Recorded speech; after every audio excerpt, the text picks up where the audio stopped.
আসসালামু আলাইকুম। সবাই কেমন আছেন? আশা করছি সবাই খুব ভালো আছেন। আমি আলহামদুলিল্লাহ ভালো আছি। চলে আসলাম আরেকটি নতুন ব্লগ নিয়ে। আশা করছি সবাই একটা লাইক দিয়ে শুরু থেকে শেষ পর্যন্ত দেখবেন। সকালে নাস্তার জন্য বউয়া রান্না করছি। মরিচ ভর্তা, কালো জিরা ভর্তা বানানো হয়ে গেছে, কিন্তু আপনাদের ভাইয়া এখনো ঘুম থেকে উঠেনি। ফজরের নামাজের পর আর একটু শুয়ে থাকে উনি। তো আজকে তো বাইরে যাবে না, শুক্রবার, একটু বেশি সময় ঘুমিয়ে আছে।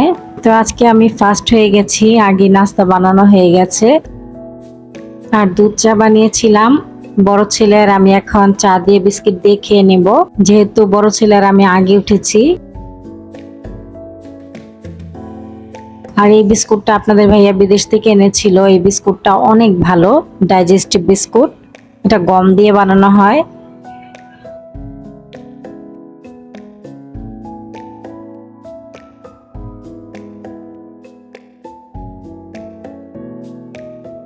আর এরই মাঝে আপনাদের ভাইয়া উঠে নাস্তা করেছে, চাও খেয়ে নিয়েছে।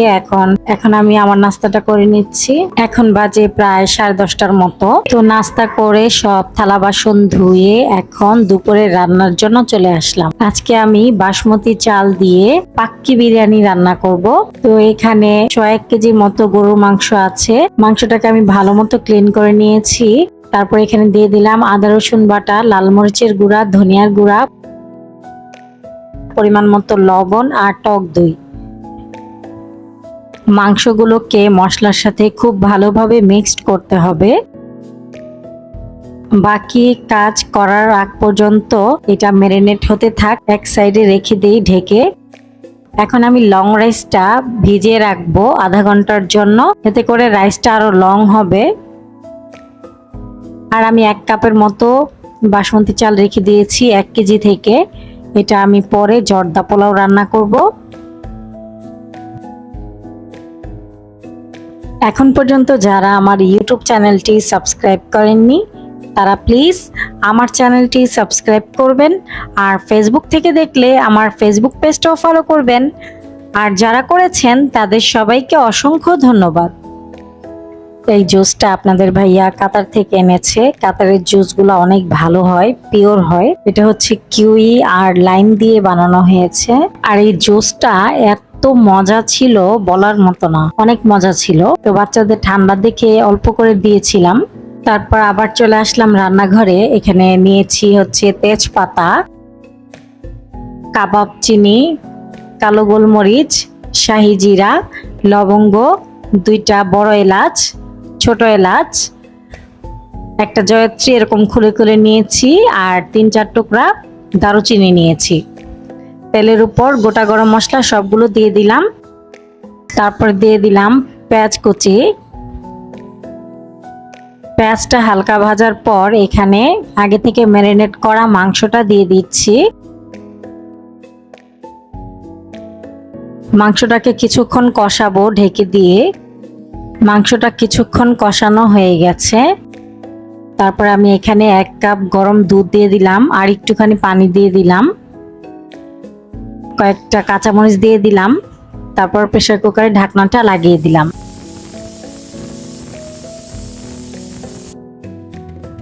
আর আমার বাবারা এখন চলে যাচ্ছে তার বাবার সাথে জুমার নামাজ পড়তে। মাশাআল্লাহ।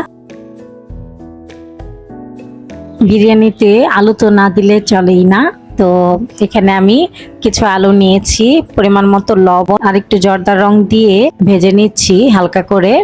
আমি যেহেতু এলপি গ্যাস দিয়ে রান্না করি, এই জন্য আমি মাংসটা প্রেসার কুকারে রান্না করেছি। আর আপনাদের লাইনের গ্যাস থাকলে আপনারা নর্মাল পাতিলে রান্না করবেন। তো 6টা সিটি বাজার পর আমি প্রেসার কুকারে ঢাকনাটা খুলে নিয়েছি। তারপর এখানে গরম মশলার গুঁড়া আর ভাজা জিরার গুঁড়া দিয়েছি, দিয়ে আমি অন্য একটা পাতিলে শিফট করে দিলাম।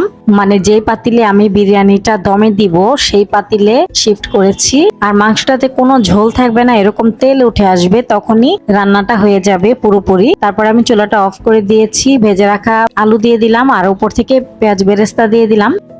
আর এরকম একটা তাওয়া নিচে দিয়ে আমি দমে দিব। মাংস রান্নাটা পুরোপুরি ডান। এখন চাল সিদ্ধ করে নেব।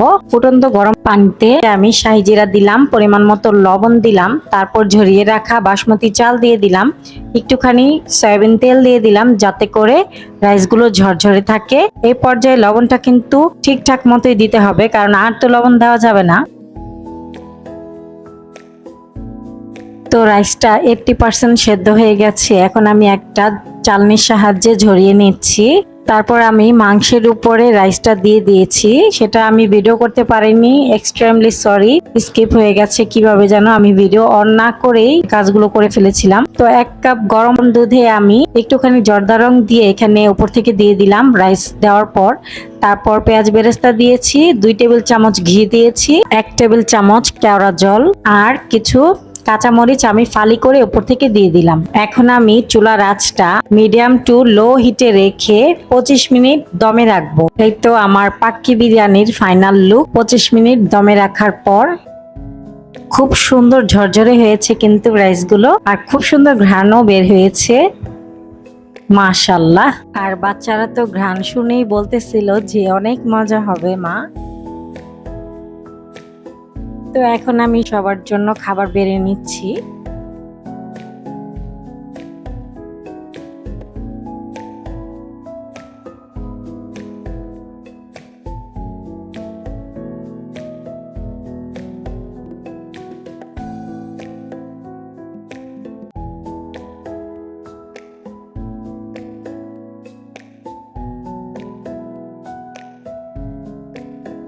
আর আমি ইয়াসিনকে খাবার খাইয়ে দিচ্ছিলাম, আর বাচ্চারা সবাই বলতেছিল যে খুবই মজা হয়েছে।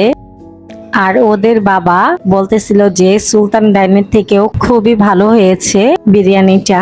বলতেছিল যে আমি এই পর্যন্ত যে কয়টা হোটেলে খেয়েছি বা যে কয়টা রেস্টুরেন্টে খেয়েছি সবগুলো থেকে আজকে আমাদের ঘরের খাবারটাই সবচেয়ে বেস্ট। তো রান্না করার পর যদি রান্নাটা খুবই ভালো হয় আর এরকম প্রশংসা পাওয়া যায় তাহলে তো কষ্টটা সার্থক হয়, তাই না? তো আমি আমার খাবারটা খেয়ে নিচ্ছি, মেয়ে আর আমি একসাথেই বসেছি। আলহামদুলিল্লাহ, আজকের পাক্কি বিরিয়ানিটা অনেক মজা হয়েছে। আপনারা সবাই এভাবে ট্রাই করে খেয়ে দেখতে পারেন, অবশ্যই নিরাশ হবেন না, আপনাদের কাছেও ভালো লাগবে। বিকালবেলা একটু জানালার কাছে বসে আছি, আর এখানে বাচ্চারা খেলতেছিল, আর ওইদিকে একটা ছোট্ট পিঠার দোকান করেছে। প্রতিদিনই দেখি এখানে পিঠা বিক্রি করে। শীত আসার আগেই পিঠা বেচা শুরু হয়ে গেছে।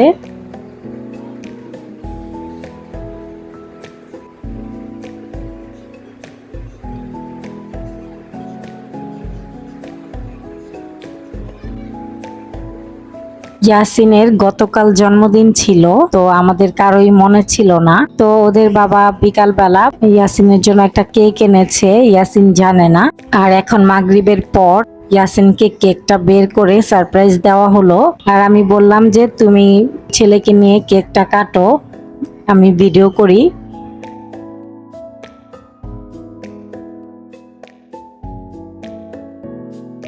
তো এই তো কেকটা কেটে ওদের বাবা ওদেরকে খাইয়ে দিচ্ছিল, মেয়েকেও খাইয়ে দিচ্ছিল। আর বললাম যে তুমি কাটো আজকে কেক, তো উনি কেটে দিচ্ছিল সবাইকে।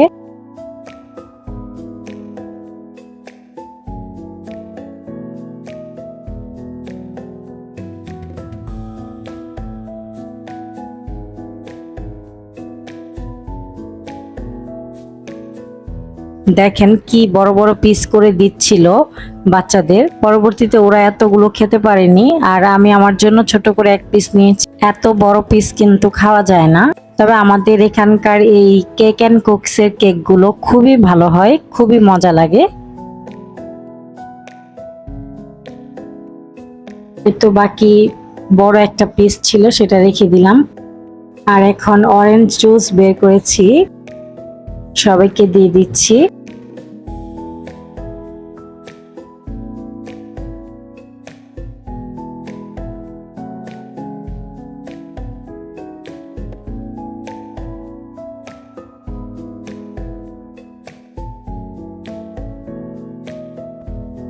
ভিডিওটি ভালো লাগলে প্লিজ একটি লাইক দিবেন।